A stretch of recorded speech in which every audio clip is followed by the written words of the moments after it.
Praise Lord. ഈ video കാണുന്ന എല്ലാവർക്കും ദൈവനാമത്തിൽ വന്ദനം അറിയിച്ചു കൊള്ളുന്നു. ഇന്ന് വെൽക്കം ഹോളി ഫയറിൻ്റെ അതിഥിയായിട്ടിരിക്കുന്ന പാസ്റ്റർ സുരേഷ് ബാബുവാണ്. ദൈവനാമത്തിൽ വന്ദനം അറിയിച്ചു കൊള്ളുന്നു. തൻ്റെ ജീവിതം ദൈവത്തിന് വേണ്ടി സമർപ്പിച്ച ഈ ദൈവദാസൻ ഒരുപാട് സാക്ഷ്യങ്ങളുള്ള ഒരു ജീവിതമാണ് തനിക്കുള്ളത്. തൻ്റെ ജീവിതാനുഭവങ്ങൾ ദൈവമക്കൾക്കായി പങ്കുവയ്ക്കുന്നു. നമുക്കിന്ന് ദൈവദാസനെ പരിചയപ്പെടാം. ഞാൻ ഒരു കത്തോലിക്ക കുടുംബത്തിലാണ് ജനിച്ച് വളർത്തപ്പെടുവാനിടയായത്. 1997 ഞാൻ വിശ്വാസാനുഭവത്തിലേക്ക് കടന്നു വരുവാൻ ദൈവമായ കർത്താവ് കൃപ ചെയ്തത്. ഞാൻ ജനിച്ച് വളർത്തപ്പെട്ടത് കോട്ടയം വൈക്കം വെച്ചൂർ എന്ന് പറയുന്നതായ ഗ്രാമത്തിൽ. അവിടെ ഞങ്ങളുടെ അടുത്ത് കുടവച്ചൂർ എന്ന് പറയുന്നൊരു പ്രസിദ്ധമായൊരു ദേവാലയമുണ്ട്. അതിൻ്റെ തൊട്ട് മുൻപിൽ ഉള്ളതായ ഒരു ഭവനത്തിൽ ആണ് ഞാൻ ജനിച്ച് വളർത്തപ്പെട്ടത്. 1994 എൻ്റെ പിതാവ് ഹൃദ്രോഗത്തെ തുടർന്ന് ഈ ലോകത്തിൽ നിന്ന് മാറ്റപ്പെടുവാനിടയായി. 1997 ഓഗസ്റ്റ് മാസം 4-ാം തീയതി ക്യാൻസർ രോഗത്തെ തുടർന്ന് എൻ്റെ മാതാവ് ഈ ലോകത്തിൽ നിന്ന് മാറ്റപ്പെടുവാനിടയായി. ഞാൻ മാതാപിതാക്കൾക്ക് ഏക മകനായിരുന്നു.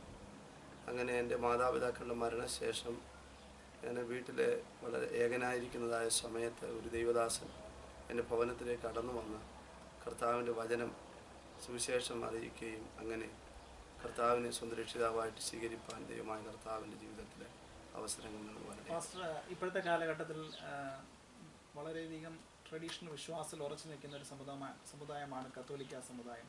ആ സമുദായത്തിൽ നിന്നും തൻ്റെ പാരമ്പര്യം ആ സമുദായത്തിലായിരുന്നു.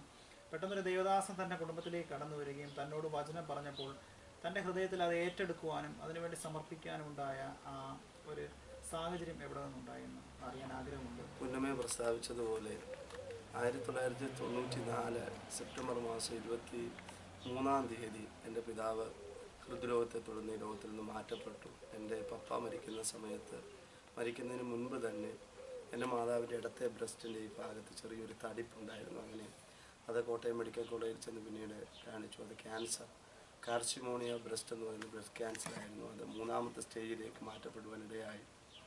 എൻ്റെ മമ്മിയുമായിട്ട് തുടർന്ന് ചികിത്സകളോടുള്ള ബന്ധത്തിൽ കടന്നു പോകാനിടയായി. അങ്ങനെ 1996 ഓഗസ്റ്റ് മാസം 4-ാം തീയതി എൻ്റെ മാതാവ് ലോകത്തിൽ നിന്ന് മാറ്റപ്പെടുവാനിടയായി. എൻ്റെ മാതാവ് മരിക്കുന്ന സാഹചര്യം കംപ്ലീറ്റായിട്ട് പാരലൈസായിട്ട് കിടന്ന അങ്ങനെ ഒരു പ്രത്യേക സാഹചര്യത്തിലാണ് എൻ്റെ മാതാവ് മരിക്കുന്നത്. ഞാൻ പ്രസ്താവിച്ചതുപോലെ എനിക്ക് സഹോദരി സഹോദരന്മാരാരുമില്ല. ആ പ്രത്യേക സാഹചര്യത്തിൽ ഞാൻ വീട്ടിൽ തനിച്ചായി എൻ്റെ മാതാവിനെ ശുശ്രൂഷിച്ചതായ അനുഭവങ്ങൾ എൻ്റെ ജീവിതത്തിൽ ഒത്തിരി പ്രയാസവും ഭാരവും ഒക്കെ ഉണ്ടാകുവാനിടയായി. അങ്ങനെ എൻ്റെ മാതാവ് മരിച്ചു കഴിഞ്ഞ് ഞാൻ എൻ്റെ ഭവനത്തിൽ തനിച്ചായി. പപ്പയെക്കുറിച്ചും മമ്മിയെക്കുറിച്ചുള്ള ചിന്തകൾ മനസ്സിലേക്ക് കടന്നു വരുവാനിടയായി. പ്രത്യേകിച്ച് മമ്മി കംപ്ലീറ്റായിട്ട് പാരലൈസായിട്ട് കിടന്നാണ് മരിക്കുന്നത്. അങ്ങനെ ആ ഒരു അനുഭവങ്ങളൊക്കെ മനസ്സിലേക്ക് കടന്നു വന്നു. അറിയാതെ ചില ചിന്തകൾ മനസ്സിലേക്ക് കടന്നു വന്ന് നിൻ്റെ പപ്പ മരിച്ചത്, നിൻ്റെ മമ്മി മരിച്ചതൊക്കെ ഞാൻ കാരണമാണ്, നിൻ്റെ മമ്മിയും പപ്പയും നിനക്ക് നല്ലവണ്ണം ശുശ്രൂഷിപ്പാൻ കഴിഞ്ഞില്ല എന്നുള്ളതായ ചിന്തകൾ മനസ്സിലേക്ക് കടന്നു വരികയും അങ്ങനെ രാത്രി ഒന്നും ഉറക്കമില്ലാത്തൊരു അനുഭവത്തിലൂടെ ഞാൻ കടന്നു. അങ്ങനെ ഞങ്ങളുടെ തൊട്ടയൽവക്കത്ത് ഒരു പള്ളി ഹോസ്പിറ്റലുണ്ട്. അവിടുത്തെ ഡോക്ടർ അവിടെ താമസിക്കുന്നുണ്ട്. ഞാൻ അദ്ദേഹത്തോട് ചെന്ന് പറഞ്ഞു, സാറേ എനിക്ക് രാത്രി ഉറക്കമില്ല. അപ്പോൾ അദ്ദേഹം ഒരു ഉറക്കഗുളിക എനിക്ക് തന്നു. ഇവിടെ വെച്ച് കഴിപ്പിച്ചിട്ടാണ് എൻ്റെ ഭവനത്തിലേക്ക് വന്നത്. പിന്നെ 2 ഉറക്കഗുളിക തന്നു. പിന്നെ 3 ഉറക്കഗുളിക തന്നു. ഈ 3 ഉറക്കഗുളിക ഞാൻ കഴിച്ചാലും രാത്രി 2 മണിയാകുമ്പോൾ ചാടി എഴുന്നേൽക്കും. ഉറങ്ങുകയില്ല, കണ്ണടച്ച് കിടന്നാലും രാത്രി 2 മണിക്ക് എഴുന്നേൽക്കും.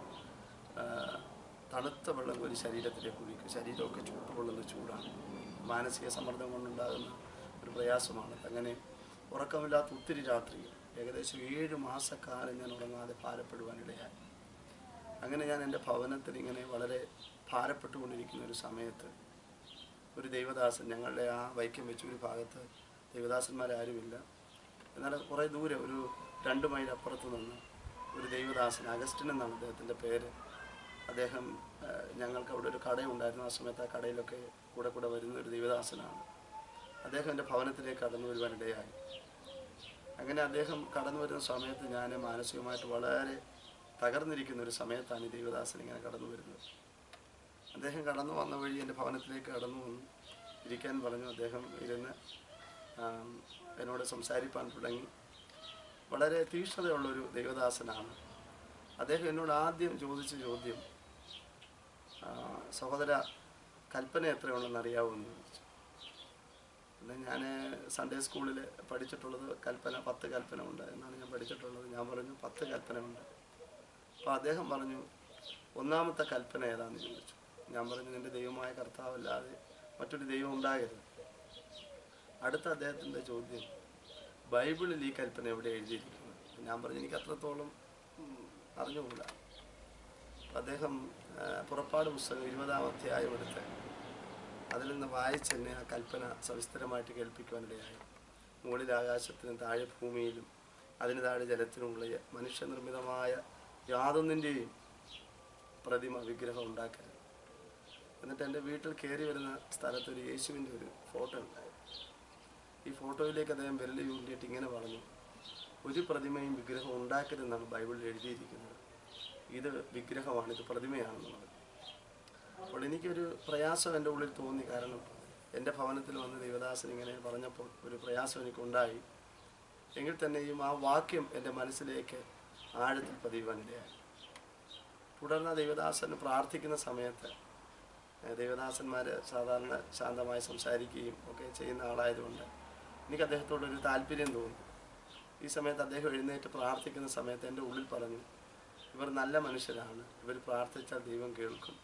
അങ്ങനെയെങ്കിൽ ദൈവമേ, ഈ പ്രാർത്ഥന കൊണ്ട് എൻ്റെ മനസ്സിനൊരു സമാധാനം തന്ന് രാത്രി എനിക്ക് ഉറക്കം തന്നാൽ നിശ്ചയമായും ഇവരാരാധിക്കുന്നത് പോലെ ഞാൻ ദൈവത്തെ ആരാധിക്കുന്നതിന് ഹൃദയത്തിൽ ഒരു തീരുമാനമെടുത്തു. ആ ദൈവദാസൻ അവിടെ നിന്ന് അങ്ങനെ പ്രാർത്ഥിച്ചു കടന്നുപോയി. അന്ന് രാത്രി 10 മണിയായപ്പോൾ ദൈവം എനിക്ക് സുഖമായി ഉറക്കം തരുവാനിടയായി. രാവിലെ 5 മണിക്ക് എഴുന്നേറ്റു. മനസ്സിൽ ചിന്തകളുണ്ടെങ്കിലും ദൈവം എനിക്ക് ഉറക്കം തരുവാനിടയായി. അങ്ങനെയാണ് ഞാൻ എൻ്റെ വിശ്വാസ ജീവിതത്തിൻ്റെ ആരംഭം. ദൈവകൃപയിലേക്ക് ഞാൻ കടന്നു വരുവാനിടയായി. ദേവദാസൻ പ്രാർത്ഥിച്ച രാത്രിയിൽ ദാസന് നല്ല രീതിയിൽ ദൈവം ഉറങ്ങുവാൻ കൃപ നൽകി. അതിനുശേഷം തുടർന്നുണ്ടായ അനുഭവങ്ങൾ, ജീവിതത്തിലുണ്ടായ അനുഭവങ്ങൾ ഞങ്ങൾക്ക് വേണ്ടി ഒന്ന് പങ്കുവയ്ക്കാൻ കഴിയും? അങ്ങനെ എനിക്ക് വിശ്വാസം, ഞാൻ പറഞ്ഞ പോലെ എനിക്ക് കർത്താവ് എനിക്ക് ഉറക്കം തന്നു. അങ്ങനെ എൻ്റെ ഹൃദയത്തിനുള്ളിൽ ഈ ദൈവദാസൻ്റെ പ്രാർത്ഥന കൊണ്ടാണ് എനിക്ക് ഉറക്കം ലഭിച്ചതെന്നുള്ളൊരു ബോധ്യമുണ്ടായി. അങ്ങനെ ഇരിക്കുന്ന സമയത്ത് എൻ്റെ പപ്പ ചെറുപ്പം മുതൽ ഗവൺമെൻറ് ഉദ്യോഗസ്ഥനായിരുന്നു. പട്ടാളം, പോലീസൊക്കെ അങ്ങനെ പല നിലകളിൽ ജോലി ചെയ്തിട്ടുണ്ട്. അവരുടെ വിവാഹം കഴിഞ്ഞ് 16 വർഷം കഴിഞ്ഞാണ് ഞാൻ ജനിക്കുവാനിടയായത്. എന്നെ വളരെ സ്നേഹിച്ച് വളരെ കരുതിയാണ് എന്നെ വളർത്തുവാനിടയായത്. അങ്ങനെ എൻ്റെ പപ്പയും മമ്മിയും നഷ്ടപ്പെട്ട സാഹചര്യത്തിൽ അവരുടെ ചികിത്സയ്ക്കായും മറ്റ് ബിസിനസ്സോടുള്ള ബന്ധത്തിലൊക്കെ വീടിനൊത്തിരി കടബാധ്യതകളും പ്രയാസങ്ങളൊക്കെ ഉണ്ടായി. അങ്ങനെ വീടും വസ്തുവൊക്കെ ജപ്തി ചെയ്യുന്നൊരു പ്രത്യേകമായൊരു സാഹചര്യം ഉണ്ടായി. ഞങ്ങളുടെ ഒരു ഭാഗത്ത് മുഴുവൻ ഹൈന്ദവരായ ആൾക്കാരാണ് താമസിക്കുന്നത്. അപ്പോൾ ഈ വസ്തുവും വീടും എങ്ങനെയെങ്കിലും ഒന്ന് വിറ്റ് കടമെല്ലാം ഒന്ന് വിടണമെന്ന് ഞാൻ വളരെ ആഗ്രഹിച്ചു. ഈ വിഷയം ആ ദൈവദാസനോട് ഞാൻ പ്രാർത്ഥിക്കാനും പറയുവാനിടയായി. എന്നാൽ എൻ്റെ പപ്പ 94-ലും മമ്മി 96-ലും മരിച്ചു. തന്നെയല്ല, ഞാൻ അന്നത്തെ സാഹചര്യത്തിൽ മാനസികമായ ചിന്താഭാരവും പ്രയാസങ്ങളും ഒക്കെ ആയിട്ട് വളരെ ബുദ്ധിമുട്ടി കഴിയുന്നൊരു സാഹചര്യമാണ്. അപ്പോൾ പലരും ഇങ്ങനെ പറയുവാനിടയായി, ഇവിടെ 2 പേർ മരിച്ചൊരു ഭവനമാണ്, ഒരാൾ കൂടെ അവിടെ മരിക്കാനുണ്ട്, വീടിൻ്റെ പണിയൊന്നും പൂർത്തീകരിച്ചിട്ടില്ല, അപ്പോൾ വീടിൻ്റെ ദോഷം കൊണ്ടാണ് ഇങ്ങനെയൊക്കെ സംഭവിക്കുന്നതെന്ന് പലരും പറയുവാനിടയായി. അങ്ങനെ ആരും ഇത് മേടിക്കാത്തൊരു സാഹചര്യം ഉണ്ടായി. അവസാനം ആ ദൈവദാസൻ്റെയും എൻ്റെയൊക്കെ ആത്മാർത്ഥമായ പ്രാർത്ഥനയുടെ ഫലമായിട്ട് നായർ സമുദായത്തിൽപ്പെട്ട ഒരാൾ കടന്നു വന്ന് ഭവനത്തിലേക്ക് വരുവാനിടയായി. വന്ന സമയത്ത് ഞാൻ പറഞ്ഞു, സാറിന് അന്ധവിശ്വാസം വല്ലതുകൊണ്ടോ എന്ന് ചോദിച്ചു. അദ്ദേഹം പറഞ്ഞു, ഇല്ല, എന്താ മോനെ കാര്യമെന്ന് ചോദിച്ചു. ഞാൻ പറഞ്ഞു, ഇങ്ങനെ എൻ്റെ പപ്പ ഇങ്ങനെ മരിച്ചു, മമ്മി മരിച്ചു, എനിക്കിതെങ്ങനെയെങ്കിലും വിൽക്കണം, കാരണം ഇത് ജപ്തി ഒഴിവാക്കി വിൽക്കണം. ഒത്തിരി പേര് കണ്ടു, പക്ഷേ ഇങ്ങനെ ഒരു സാഹചര്യമുണ്ട്, അതുകൊണ്ട് പലരും മേടിക്കാതെ കടന്നു പോയൊരു അവസ്ഥയുണ്ടെന്ന് പറഞ്ഞു. അപ്പോൾ അദ്ദേഹം എന്നോട് ഇങ്ങനെ പറയുവാനിടയായി, മോനെ, എനിക്ക് 2 ആൺമക്കളുണ്ട്, നിന്നെ കണ്ടിട്ട് എൻ്റെ ഒരു മോനെ പോലെ ഇരിക്കുന്നു, പക്ഷേ എൻ്റെ കയ്യിൽ പണമില്ല, ഞാൻ ലോൺ എടുക്കട്ടെ എന്ന് പറയുവാനിടയായി. അങ്ങനെ 6 മാസത്തിനുള്ളിൽ ലോൺ എടുത്ത് ബാങ്കുമായിട്ട് അറ്റാച്ച് ചെയ്ത് കടം വീടി എൻ്റെ വസ്തുവും വീടും അദ്ദേഹം വാങ്ങുവാനിടയായി. തുടർന്ന് എങ്ങോട്ട് പോകണം എന്ന് എനിക്ക് ഒരു ഗത്യന്തരമില്ലാത്തൊരവസ്ഥ എൻ്റെ ജീവിതത്തിലുണ്ടായി. ബന്ധുക്കളൊക്കെ ഉണ്ടെങ്കിൽ തന്നെയും ഞാൻ പല ഭവനങ്ങളിൽ ലക്ഷ്യമില്ലാത്തൊരു അനുഭവം ഉണ്ടായി. എൻ്റെ പപ്പയുടെയൊക്കെ സഹോദരന്മാരുടെ ഭവനത്തിലൊക്കെ ചെന്നെങ്കിലും വ്യക്തമായ ഒരു മറുപടി ആരും പറയാത്തതുകൊണ്ട് ഞാൻ എന്നെ വിശ്വാസത്തിൽ കൊണ്ടുവന്ന ദേവദാസനോട് ചോദിച്ചു, വസ്തുവും വീടുമൊക്കെ വിൽക്കുകയാണ്, എവിടെ പോകണമെന്ന് എനിക്ക് അറിഞ്ഞുകൂടാ. അദ്ദേഹം പറഞ്ഞു, ഒന്നുകൊണ്ട് വിഷമിക്കേണ്ട, ഞാൻ നിന്നെ ബാംഗ്ലൂർ കൊണ്ടേ ആക്കാം, അവിടെ ചെന്ന് എന്തെങ്കിലുമൊക്കെ ജോലി ചെയ്ത് നീ ദൈവത്തിന് വേണ്ടി ജീവിക്കണമെന്ന് പറഞ്ഞ് ഞാൻ എൻ്റെ ഭവനത്തിൽ നിന്ന് ഇറങ്ങുവാനിടയായി. വീട്ടിലെ വിറ്റ എൻ്റെ ബാലൻസ് ഉള്ള തട്ടിലും മറ്റ് ചില സാധനങ്ങളൊക്കെ എൻ്റെ ഒരു ബന്ധുവിൻ്റെ വീട്ടിലിട്ട ശേഷം ഞാനൊരു ബാഗുമായിട്ട് വിശ്വാസത്താൽ എൻ്റെ ഭവനത്തിൽ നിന്ന് ഇറങ്ങി. അങ്ങനെ Bangalore pastor M A Varghese പാസ്റ്ററുടെ സഭയിലാണ് ഞാൻ സ്നാനപ്പെടുവാനായിട്ടിടയായത്. തുടർന്ന് ആ കർത്താവിൻ്റെ ദാസൻ തന്നെ എന്നെ ചെറുവക്കൽ, ആയുള്ള ചെറുവക്കൽ ബൈബിൾ കോളേജിലേക്ക് ദൈവനം പഠിക്കുവാൻ അയച്ചു. അവിടെ ദൈവനം പഠിക്കുവാൻ കർത്താവ് എനിക്ക് അവസരം ഒരുക്കുവാൻ. ദൈവമായി ഒന്നുമില്ലാത്ത സാഹചര്യത്തിൽ ദൈവം ഇത്രത്തോളം കൊണ്ടുവന്നു. തൻ്റെ ദാസനെ ഭവനത്തിൽ അയക്കുവാനിടയായി, പ്രാർത്ഥിപ്പാനിടയായി. എല്ലാ പ്രതികൂലങ്ങളും ദൈവം വിടുവിച്ചു. തുടർന്ന് ദൈവിക വചനം പഠിക്കുവാൻ പോയി. തുടർന്ന് തൻ്റെ ശുശ്രൂഷയിൽ ദൈവം തൻ്റെ ദാസനെ എങ്ങനെയൊക്കെ ഉപയോഗിക്കുവാനിടയായെന്ന് പ്രേക്ഷകർക്ക് വേണ്ടി ഒന്ന് പങ്കുവയ്ക്കാൻ കഴിയും. ഞാൻ ചെറുവക്കൽ ബൈബിൾ കോളേജിലാണ് ദൈവത്തിൻ്റെ വചനം പഠിക്കുവാനായിട്ടിടയായത്. അവിടെ ജോൺസൺ ഡാനിയൽ എന്ന് പറയുന്ന കർത്താവിൻ്റെ ഒരു അനുഗ്രഹീത ദൈവദാസനുണ്ട്. അദ്ദേഹം നടത്തുന്ന സ്ഥാപനമാണ് ന്യൂ ലൈഫ് ബിബ്ലിക്കൽ സെമിനാരി. അവിടെ ഞാൻ 1999 അവിടെ കടന്നു വന്ന് ദൈവത്തിന് വചനം പഠിക്കുവാനായിട്ട് ചെയ്യുവാനിടയായി. എൻ്റെ തുടർന്നുള്ള എല്ലാ ആത്മീയ ശുശ്രൂഷയ്ക്കും ആ കർത്താവിൻ്റെ ദാസനാണ് എനിക്ക് ആവശ്യമായ സഹായം നൽകുവാനായിട്ടിടയായി തീർന്നത്. ഞാൻ പഠിച്ചുകൊണ്ടിരിക്കുന്ന സമയത്ത് തന്നെ ഞാനിങ്ങനെ ഏകനായി ഇങ്ങനെ ഇറങ്ങിയത് കൊണ്ട് എനിക്ക് കടന്നു പോകാൻ മറ്റ് ഭവനങ്ങളോ സാഹചര്യങ്ങളോ ഒന്നുമില്ല. അങ്ങനെ ഒരു സാഹചര്യത്തിൽ അവിടെ തൊട്ടടുത്ത് തന്നെ ഒരു സ്ഥലത്ത് ഒരു പുതിയ പൈനിയർ വർക്ക് തുടങ്ങുവാനായിട്ടിടയായി. അത് ഹൈന്ദവരൊക്കെ തിങ്ങിപ്പാർക്കുന്ന ഒരു സ്ഥലമാണ്. അവിടെ ഒരു 7 വർഷക്കാലത്തോളം ദൈവകൃപയാൽ പ്രവർത്തിപ്പാനും ഒരു ചെറിയൊരു സഭ അവിടെ സ്ഥാപിക്കുവാനും ദൈവമായ കർത്താവ് എനിക്ക് അവസരങ്ങൾ ഒരുക്കി. ഞാനവിടെ പഠിച്ചുകൊണ്ടിരിക്കുന്ന സമയത്ത് തന്നെ 2ാം വർഷം അവസാനമാണ് എൻ്റെ വിവാഹം നടക്കുന്നത്. അപ്പോൾ എൻ്റെ വിവാഹത്തോടുള്ള ബന്ധത്തിൽ പറഞ്ഞാൽ എനിക്ക് ബൈബിൾ കോളേജ് അല്ലാതെ ശരണമായിട്ട് മറ്റൊന്നുമില്ല. അങ്ങനെ ഒരു സാഹചര്യത്തിൽ ഞാനായിരിക്കുന്ന സമയത്ത് എന്നെ പഠിപ്പിക്കുന്ന ഒരു അധ്യാപകൻ കുഞ്ഞച്ചൻ ലൂക്കോസ് എന്ന് പറയുന്നൊരു സാറ് എന്നോട് പറഞ്ഞു, പുതുമല എന്ന് പറയുന്ന സ്ഥലത്ത് ഒരു പെൺകുട്ടിയുടെ കാര്യം എന്നോട് പറയുവാനിടയായി.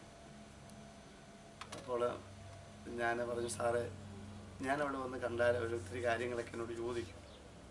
അപ്പനില്ല, അമ്മയില്ല, വസ്തുവില്ല, വീടില്ല, സഹോദരന്മാരില്ല, ഒന്നുമില്ലാത്ത ഒരാൾക്കൊരു പെൺകുട്ടിയെ കൊടുക്കുക എന്ന് പറയുന്നത് പ്രയാസകരമായ കാര്യമാണ്. അതുകൊണ്ട് ഞാൻ കടന്നു വരുന്നില്ല എന്ന് അദ്ദേഹത്തോട് പറഞ്ഞു.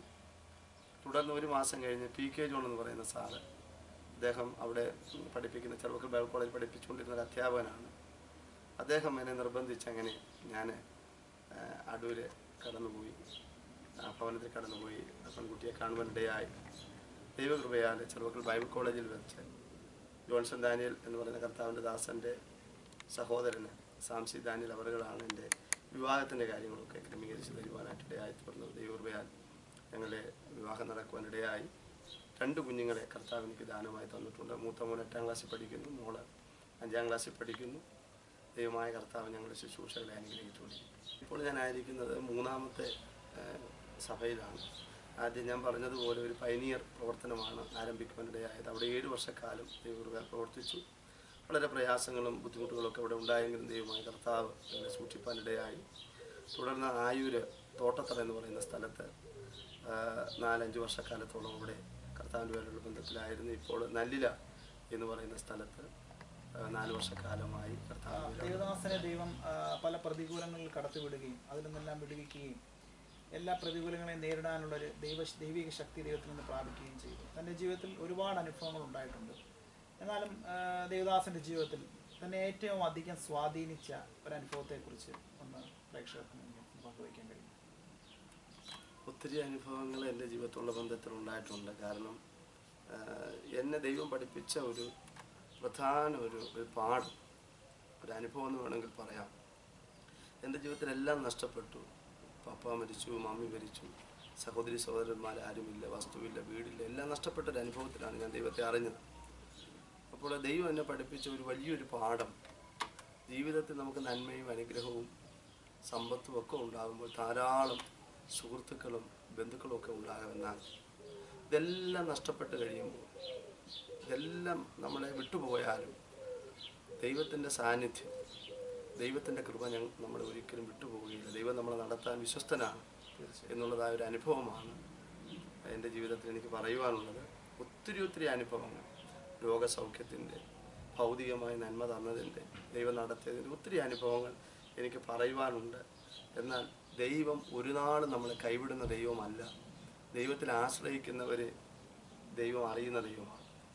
ഓരോ നിമിഷവും ദൈവം വഴി നടത്തുന്ന ആ പാത തന്നെ നോക്കുമ്പോൾ നമുക്ക് മനസ്സിലാക്കാൻ കഴിയും ജീവിതത്തിൽ ദൈവം ചെയ്ത നന്മ പ്രവർത്തി. തീർച്ചയായും. പിന്നെ എൻ്റെ ജീവിതത്തിലുള്ള ബന്ധത്തിൽ എനിക്ക് കർത്താവ് തന്ന ഒരു വലിയ രോഗസൗഖ്യം ഞാൻ എപ്പോഴും മറക്കാതെ എൻ്റെ ഓർമ്മയിൽ നിൽക്കുന്നൊരു രോഗസൗഖ്യമുണ്ട്. ഞാൻ വിശ്വാസ അനുഭവത്തിലേക്ക് കടന്നു വരുന്ന സമയത്ത് എൻ്റെ കാലിൻ്റെ ഈ ഭാഗത്ത് ഇവിടെ മുതൽ ഈ താഴെ വരെയും അലർജി വന്ന് ചൊറിഞ്ഞ് പൊട്ടുവാനിടയായി. അപ്പോൾ ഞാൻ വിശ്വാസത്തിൻ്റെ ആദ്യ സമയമാണ്. അപ്പോൾ എൻ്റെ മനസ്സിൽ ഒത്തിരി ചിന്താകുലങ്ങളും ഭാരങ്ങളും ഒക്കെ ഉണ്ടായിരുന്നു. അപ്പോൾ ഈ പ്രയാസം വന്നപ്പോൾ ഞാൻ ഹോസ്പിറ്റലിൽ ചെന്ന് ഡോക്ടറെ കണ്ട് ആൻറ്റിബയോട്ടിക് എടുക്കുവാനിടയായി. അങ്ങനെ തുടർമാനമായി 3 പ്രാവശ്യം ഞാൻ ആൻറ്റിബയോട്ടിക് എടുത്തു. എന്നിട്ട് മുറിവ് കരിയുന്നില്ല. പിന്നെ ആയുർവേദം കഴിച്ചു, പിന്നെ ഹോമിയോപ്പതി കഴിച്ചു, അങ്ങനെ പലവിധമായ ചികിത്സ ചെയ്യുവാനിടയായി. എന്നിട്ടൊന്നും ഇത് കരിയുന്നില്ല. 6 മാസക്കാലത്തോളം ഇവിടെ ഇത് വർദ്ധിച്ച് ഈ കാലിൻ്റെ പാദം മുതൽ ഏകദേശം ഈ മുട്ടുവരെയും അത് പൊട്ടി ഇങ്ങനെ ഒഴുകുവാനായിട്ടിടയായി. അപ്പോൾ എൻ്റെ ഉള്ളിൽ ഇത് ചിന്തിക്കുമ്പോൾ ഇത് പിശാച് കൊണ്ടുവന്നൊരു ചിന്തയാണ്. എൻ്റെ ഉള്ളിൽ വന്നൊരു ചിന്ത ഇതാണ്: നിനക്കും ക്യാൻസർ പിടിച്ചിരിക്കുകയായിരുന്നു, നിന്റെ മമ്മിക്ക് ക്യാൻസർ ആയിരുന്നു, ആ ക്യാൻസർ നിനക്കും പിടിച്ചിരിക്കുകയാണെന്നൊരു ചിന്ത കടന്നു വരുവാനിടയായി. എന്നാൽ ഞാൻ ഒരു കൂട്ടായ്മയിൽ കടന്നുപോയി ഏറ്റവും പുറകിൽ ഇരുന്ന് ഒരു 2 ഇരുമ്പ് കസേര ഉണ്ടായി. ഒരു ഇരുമ്പ് കസേര കാലിങ്ങനെ ഉയർത്തി വെച്ചിങ്ങനെ ഇരിക്കുവാനിടയായപ്പോൾ അവിടെ നിന്ന് ശുശ്രൂഷിച്ചുകൊണ്ടിരുന്ന ആ ദേവദാസൻ പറഞ്ഞു, എല്ലാവർക്കും എഴുന്നേറ്റ് കരമുയർത്തി പ്രാർത്ഥിക്കാമെന്ന്. അങ്ങനെ ഏറ്റവും പുറകിൽ ഒരു ഇരുട്ട് മൂടിയൊരു സ്ഥലത്താണ് ഞാൻ നിന്നത്. കാര്യം ഈ കാലിന് ഇത്രയും പ്രയാസവും പഴുപ്പും വേദനയൊക്കെ ഉള്ളതുകൊണ്ട് എല്ലാവരും നിന്ന് മറഞ്ഞു നിൽക്കുവാൻ. അങ്ങനെ കരം ഇങ്ങനെ ഉയർത്തിയപ്പോൾ എൻ്റെ മനസ്സിലൂടെ ഒത്തിരി ചിന്തകൾ കടന്നു. ദൈവമേ, ജീവിതത്തിൽ ആരുമില്ല, ജീവിതത്തിലെല്ലാം നഷ്ടപ്പെട്ടു, നീ എന്തിനാണ് എൻ്റെ ജീവനെ ഇങ്ങനെ ഇട്ടിരിക്കുന്നതെന്ന് ഓർത്ത് ഞാൻ ദൈവത്തിനെ കരയുവാനിടയായി. ഞാൻ കണ്ണു തുറന്ന് നോക്കുമ്പോൾ അവിടെ ആശീർവാദം പറയുന്ന സമയം മനസ്സിലെന്തോ സന്തോഷവും സമാധാനവും ഒക്കെ ഉണ്ടായി. വീട്ടിൽ ചെന്ന് കിടന്നു. രാവിലെ നേരം വെളുത്ത് എഴുന്നേറ്റ് നോക്കിയപ്പോൾ എൻ്റെ ഈ കാലിനേക്കാൾ ഭംഗിയായിട്ട് ഈ കാലിരിക്കുക. അപ്പോൾ ഒറ്റ രാത്രി കൊണ്ട് കാല് മുഴുവൻ മുറിഞ്ഞ ഈ കാലിനെ ഒരു വ്രണം പോലും ഇല്ലാതെ, ഒരു പാട് പോലും ഇല്ലാതെ ദൈവത്തിൻ്റെ കരം നീട്ടി സൗഖ്യമായ ഒരു അനുഭവം ഒരിക്കലും ജീവിതത്തിൽ മറക്കാൻ പറ്റാത്തൊരനുഭവം. പാസ്റ്ററെ, ദൈവം ഇത്രത്തോളം മാനിച്ചു. ഇപ്പോൾ നമ്മൾ സംസാരിക്കുന്നത് UK-യുടെ സ്ഥലത്ത് നിന്നാണ് നമ്മൾ സംസാരിക്കുന്നത്. ദൈവം ഇവിടം വരെ കൊണ്ടെത്തിച്ചു. ചെറിയ ഒരു കേരളത്തിൽ നിന്ന് ദൈവം വളരെയധികം മാനിച്ചു. വിവിധ ദേശങ്ങൾ ദൈവം അയക്കുവാനിരിക്കുന്നു. അപ്പം തൻ്റെ പ്രാർത്ഥനയിൽ നിന്നും ദൈവിക കാഴ്ചപ്പാട് ദേവദാസൻ എന്താണ് പ്രാപിച്ചത്? ഇനിയുള്ള ഭാവി ജീവിതത്തിലേക്ക് ദൈവത്തിന് വേണ്ടി ഏതൊക്കെ തലത്തിൽ നിന്ന് പ്രവർത്തിക്കാൻ കഴിയും, ദൈവത്തിന് വേണ്ടി എന്തൊക്കെ ചെയ്യുവാൻ കഴിയും എന്നൊക്കെ ദേവദാസൻ പങ്കുവച്ചാൽ വളരെ സന്തോഷകരമായിരിക്കും. ദൈവസ്നേഹം എന്ന് പറയുന്ന ഒരു വിഷയമാണ് എന്നെ കൂടുതൽ ജീവിതത്തിൽ ഞാൻ അനുഭവിച്ചറിയാനിടയായിട്ടുണ്ട്. അപ്പോൾ ദൈവത്തിൻ്റെ സ്നേഹം, ആഴം, ഉയരം, വീതി, ഇത് ഏറ്റവും വലിയൊരു ആത്മീയ അനുഭവമാണ്. ദൈവസ്നേഹം അറിയാത്ത ധാരാളം ആൾക്കാർ ഈ ലോകത്തിലുണ്ട്. അങ്ങനെ സാധുക്കളായ ആൾക്കാർ, രോഗികളായ ആൾക്കാർ, വേദനിക്കുന്ന ധാരാളം ആൾക്കാരുണ്ട്. അവരെ റീച്ച് ഔട്ട് ചെയ്യുക, അവരെ കണ്ടുപിടിക്കുക, അവരോട് സുവിശേഷം അറിയിക്കുക എന്നുള്ളതാണ് എൻ്റെ ഹൃദയത്തിലെ ഏറ്റവും വലിയ ആഗ്രഹം.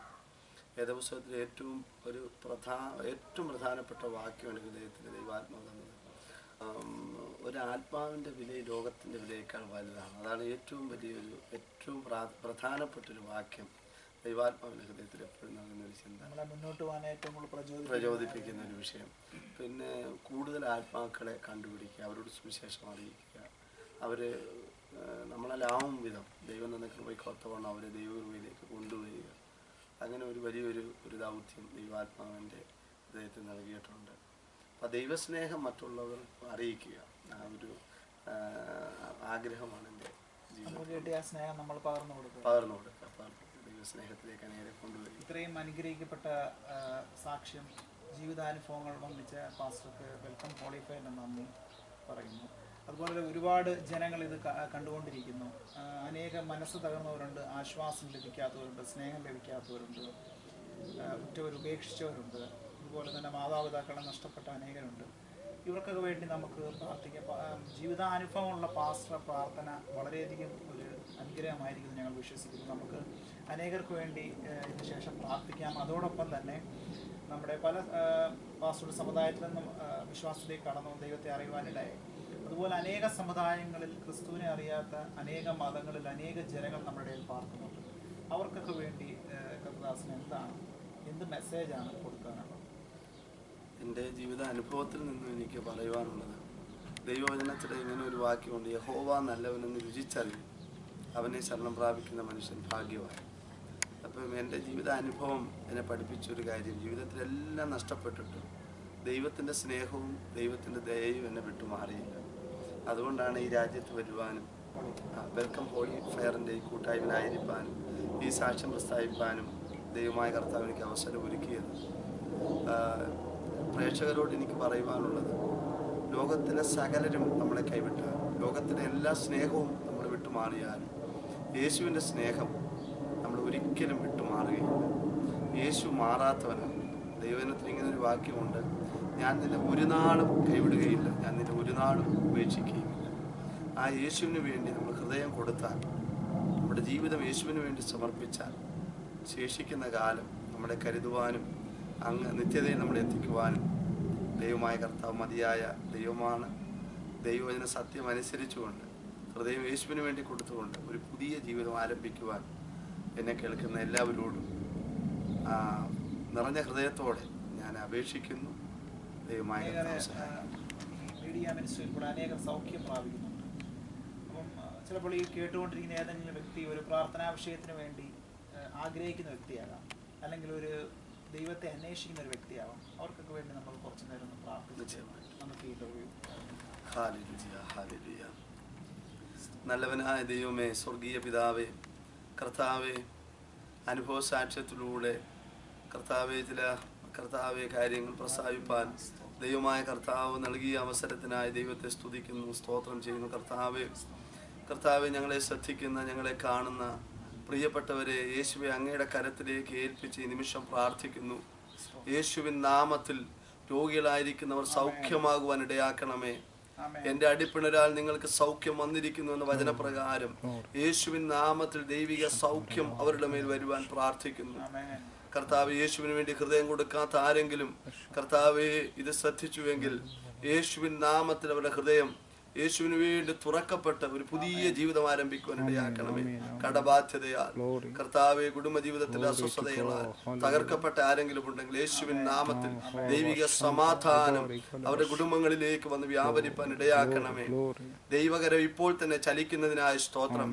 കർത്താവെ, കഴിഞ്ഞ നാളുകൾ എന്നെ സൗഖ്യമാക്കിയ യേശുവിന്റെ കരം ആമേൻ ഈ കർത്താവെ കാണുന്ന ചിലരെ തൊട്ട് സൗഖ്യമാക്കുന്നതിനായി ദൈവത്തെ സ്തുതിക്കുന്നു. പ്രത്യേകിച്ച് കർത്താവെ, ഹല്ലേലൂയ, കർത്താവെ, ഈ കർത്താവെ കൂട്ടായ്മയെ ദൈവം അനുഗ്രഹിക്കണമേ. ഇതിലൂടെ ദൈവനാമം മഹത്വം എടുക്കുവാൻ ഇടയാക്കണം. യേശുവിൻ നാമത്തിൽ തന്നെ.